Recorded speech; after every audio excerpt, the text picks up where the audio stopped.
y hoy continuamos con otro tema igual de importante, los contratos de compraventa.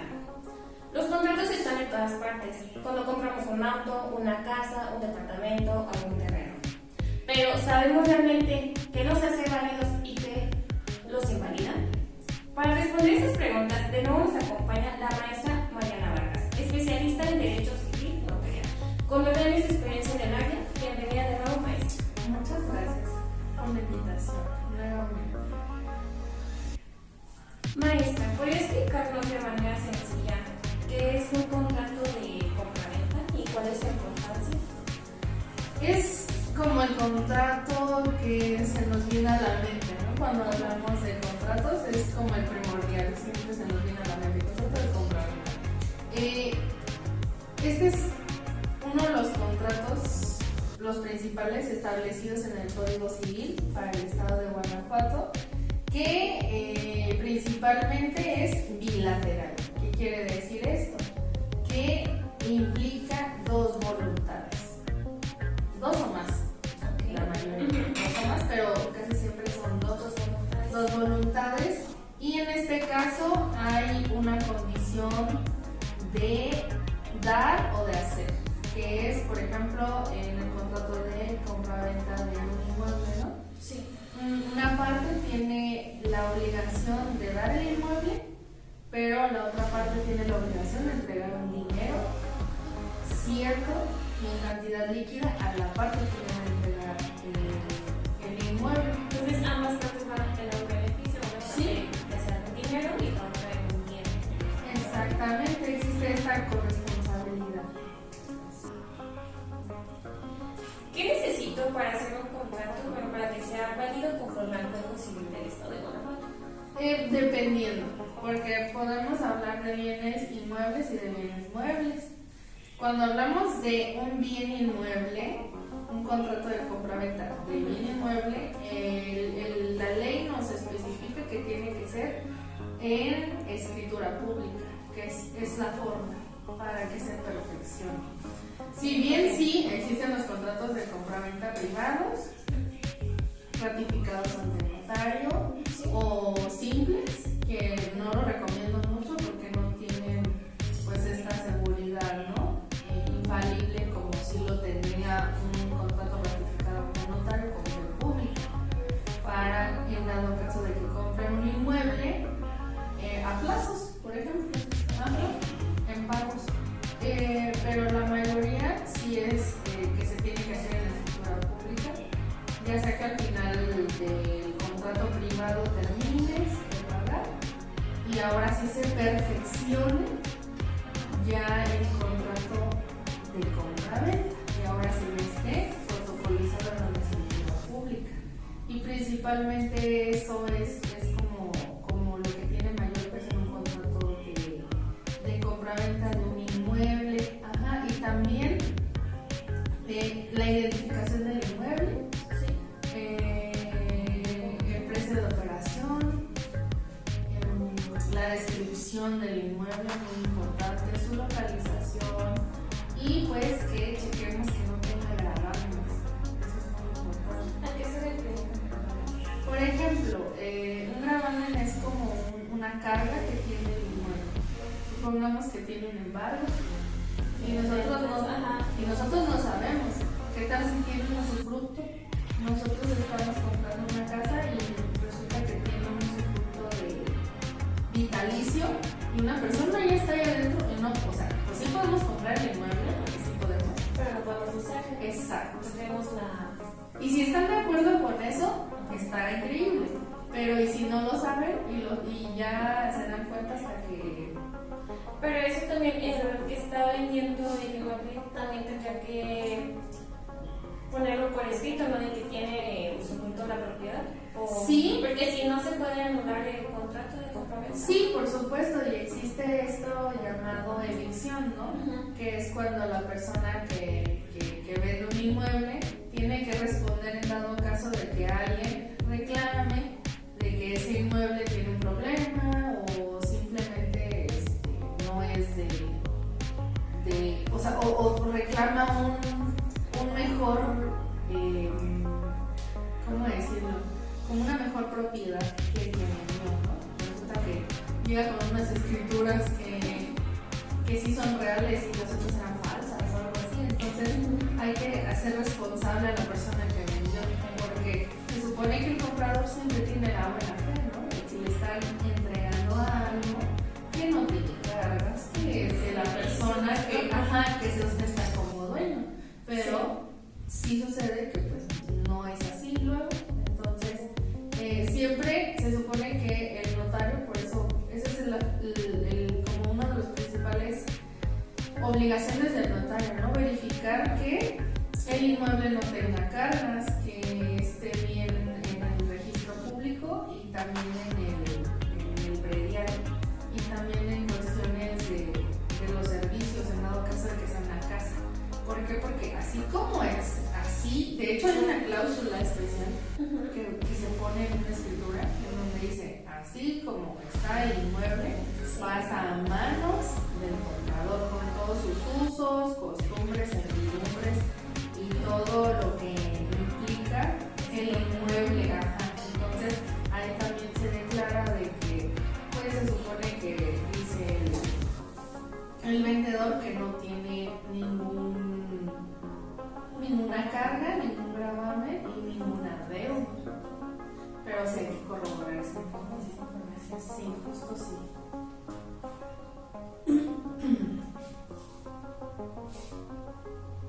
¿Qué papel juega la buena fe en este contrato de compraventa? La buena fe es cuestionable. ¿Por qué es cuestionable? Porque bueno, en la vida real se supone que, bueno, en la vida jurídica se supone que todos debemos tener buena fe, ¿no? Sí. Se supone que contratamos con personas y confiamos en que todo va a salir bien, pero en la realidad es que no. La realidad es que suena a lo mejor un tanto perverso lo que digo, pero es mejor tener estos dos puntos de vista, porque no todo el mundo es bueno, Actúa de buena fe. Exactamente, y hay que pensar en eso, que se supone que sí hay buena fe, pero se podría dar que a lo mejor la otra persona tiene mala fe porque sabe que el inmueble, no sé, tiene vicios ocultos. ¿A qué me refiero con vicios ocultos? Por ejemplo, se me vende una casa, sí, y yo de buena fe pues la compro, se ve bien, todo bien, pero el vendedor, exacto, pero el vendedor sabe que a lo mejor está en una zona donde se inunda y yo no sé eso. Y pues no sé, hace mucho tiempo que no llueve y pues se ve seca, se ve normal, todo bien. Pero el vendedor sabe que se inunda, el vendedor sabe que a lo mejor esa casa, no sé, sufrió algún daño o tiene un daño estructural el cual no se puede ver. Y es un vicio oculto que a lo mejor la persona que tiene mala creencia pues no se da cuenta. No pasa nada, pero luego vienen las consecuencias. Entonces ahí también podemos alegar que pues fue un vicio que nos ocultaron y ahí podemos echar abajo pues ese contrato por la mala fe. Cuando existe la mala fe o algún vicio, ¿a qué autoridad o a dónde pueden acudir las personas para que se anule el contrato de compra-venta y el que los vendió ese inmueble pues nos pague la reparación de los daños? ¿O cómo? Pues principalmente es cuestión de que encuentren un buen abogado.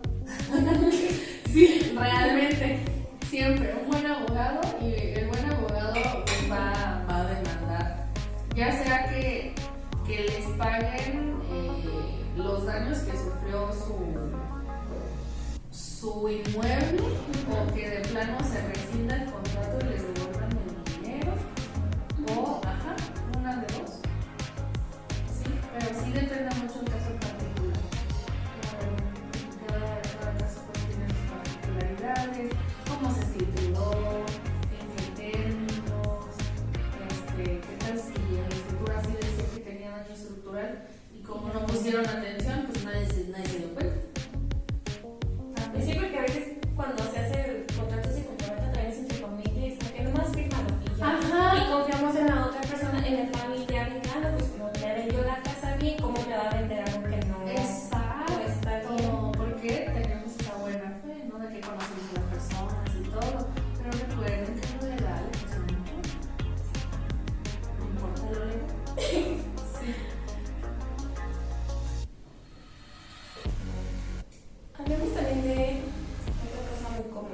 que ya comentamos y cuando alguien habla de buena fe, ¿qué pasa cuando una de las partes no cumple con lo que prometió? Supongamos que en el contrato de compraventa decía, yo te doy la mitad de dinero en tal fecha y luego la otra mitad en tal fecha, y pasa una semana y dice, no, te doy el dinero la siguiente semana, y así te trae. ¿Ahí qué se puede hacer? Ahí es algo muy importante porque nosotros al momento de redactar un contrato de compraventa, aquí hablamos de una compraventa en plazos, hay que poner siempre una cláusula penal, siempre, de que sí o sí. ¿Por qué? Porque la mayoría de personas dicen, y actúa de buena fe, voy a la buena fe nuevamente, sí, actúan de buena fe y dicen, no creo que no me pague, no, pues es mi cuñado, o es mi cuñada, ajá, y ya llevo 20 años de conocerlo, y bla, bla, bla, sé dónde vive, ni modo de que se vaya a esconder, que luego se esconda. Sí. Ajá, entonces, pienso que yo siempre les hago hincapié, pongamos la cláusula penal. ¿Qué es esto? En donde si la persona que se comprometió a dar el dinero en tal fecha, en tal lugar, porque también eso es importante, o si lo va a depositar a tal cuenta, o si te lo va a dar en efectivo y vas a dar un recibo a cambio o lo que sea. Ahí se puede utilizar el pagaré. No podemos utilizar el pagaré en el contrato de compraventa. Si es en plazos. Yo pienso que es una práctica medio anticuada, pero de poder pues se puede. De poder se puede, pero creo que sí es una práctica no tan recomendable, porque un pagaré es cuando debes dinero. Y, o sea, sí lo debes, pero no es como que te hayan prestado dinero. Es que lo debes porque estás pagando una propiedad, entonces no es por el mismo concepto. Sí, porque, bueno, han comentado personas de que dan el pagaré para que se comprometan a pagar desde el momento.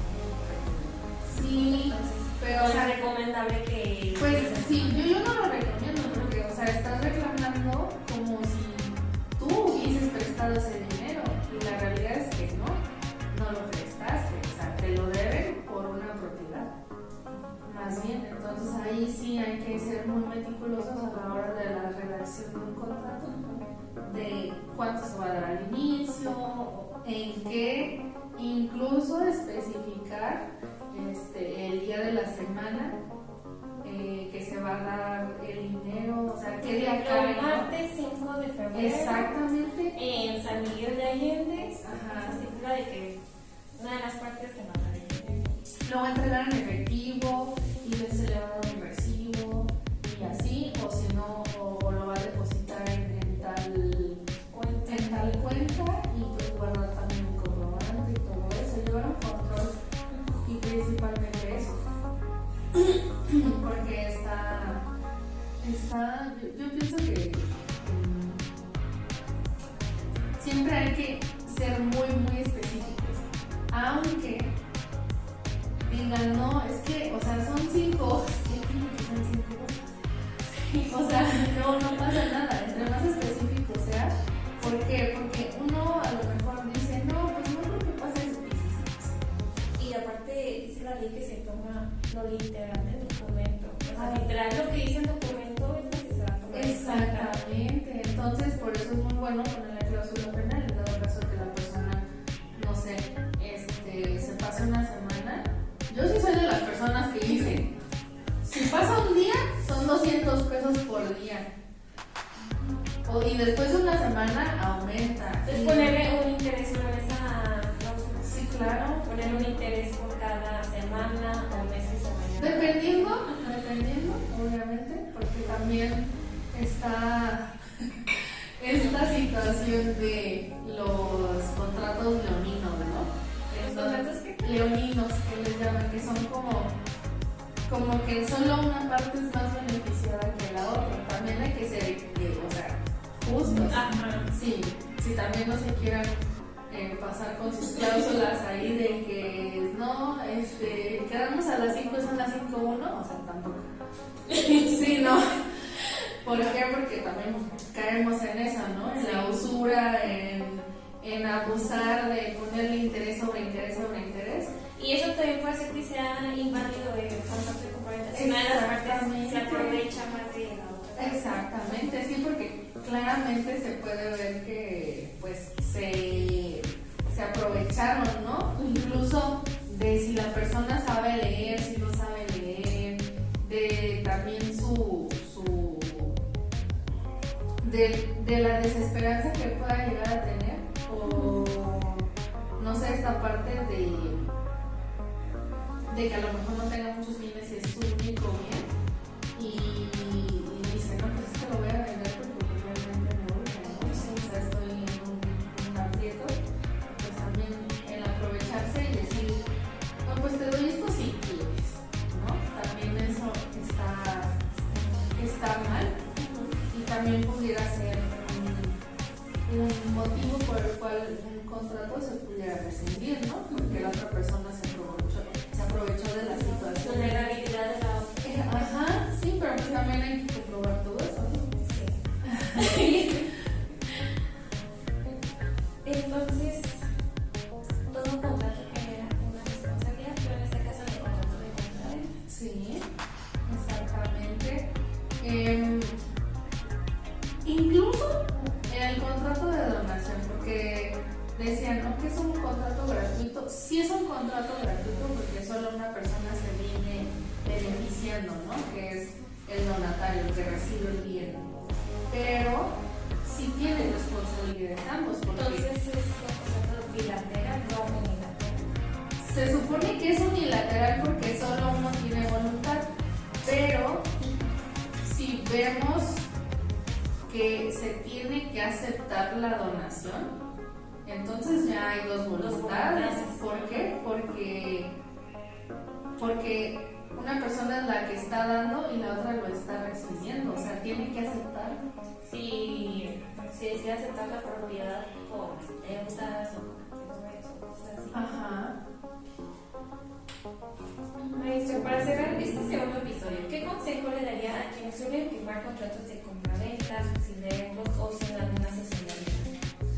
Que hacen muy mal y por ahorrarse una asesoría, por ahorrarse, ay no, lo hacemos aquí en una hoja de libreta y así, no lo hagan por favor, porque luego vienen los problemas, vienen que andan dando 200,000 pesos en efectivo y no tienen ni un recibo de la papelería. Y dices, ¿cómo puedes dar esa cantidad y no tenés ni un recibo? O sea, no sé si confían mucho en la gente o dicen, pues lo conozco toda la vida o no sé. Porque, bueno, creo que los casos que pasa eso es entre familiares, ¿no? Sí. Que pasa eso de que no les dan recibo o que no firman algún documento donde ambas partes se comprometen. Ajá, pero ¿cómo compruebas que le diste a la otra persona 200,000 pesos? ¿Quién podría decir cuándo?